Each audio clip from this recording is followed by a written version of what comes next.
Petrol और diesel पर levy बरकरार रखने का फैसला। मट्टी का तेल 39 रुपए 20 पैसे फी लीटर महंगा।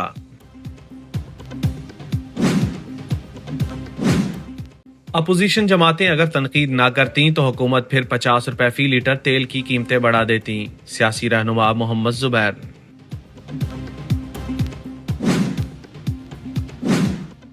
तेल महंगा करने का फायदा हुकूमत को नहीं बल्कि पेट्रोल पंप्स और जिनके पास जखीरा था उनको हुआ। पेट्रोल तब महंगा करते जब महंगा तेल मुल्क में आता।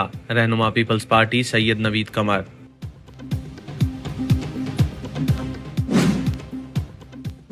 तेल की कीमतें बढ़ाकर किसी को कोई मुनाफा नहीं दिया। जब कीमतें कम होंगी तो मुनाफा रिवर्स हो जाएगा।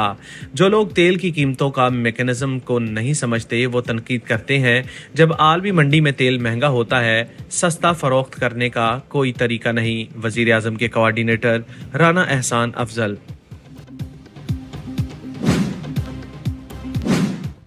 और ईद की आमद करीब आते ही जाती सर्दियां वापस आने के लिए तैयार। बारिशों, ज़ालाबारी और बर्फबारी की पेशगोई कर दी गई। मौसम दोबारा सर्द हो जाने का इम्कान।